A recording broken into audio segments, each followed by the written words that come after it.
actually आमर Brahmapur circle jail NIS तापर आपणकर इग्नो एवं ओडिशा स्टेट ओपन यूनिवर्सिटी तीनटा स्टडी सेंटर फंक्शन करुच्ची प्रति वर्ष परी ए वर्ष मध्य आमर अंतेवासी मैंने एग्जाम दौरान फॉर्म फिलअप कर से भितर आमर Odisha state open university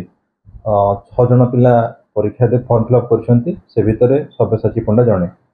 form fill up से जो सब्जेक्ट मैटर अच्छी पब्लिक एडमिनिस्ट्रेशन से दिवर्षिया कोर्स से स्टडी मटेरियल्स जोगे दिखाई एवं से माने स्कूल अच्छी जो बस पाठ पढ़े कि जो अलॉटेड वार्ड अच्छी से वार्ड बस पाठ पढ़े स्टडी मटेरियल सफिशिएंट जोगे दिखाई स्कूल आमर जड़े शिक्षक अच्छा तथा जो मैंने एजुकेटेड पिला गुड़ाक अच्छा से बंदी मैंने गाइड कर दरकार पड़े आम बाहर टीचर आणिकी टीचिंग देवार व्यवस्था करूँ इग्नो तरफ यहाँ ओडिशा स्टेट ओपन यूनिवर्सिटी तरफ एम 6 जन जो एडमिशन कर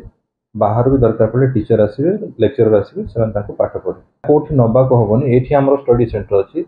से भितर रही जेल भितर रही एग्जाम देवे बड़ छोट क्रिमिनाल नुह जो मान आग्रह अच्छी पाठ पढ़ाई से आम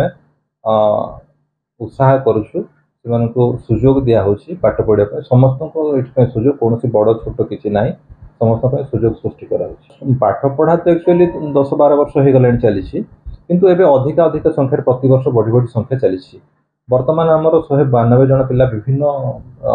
स्ट्रीम रे परीक्षा देवे जमती आप secondary senior secondary graduation post graduation certificate course ये सब गुड़ाक सब एग्जाम देवे 192 जन आमर पिला बर्तमान फॉर्म फिलअप कर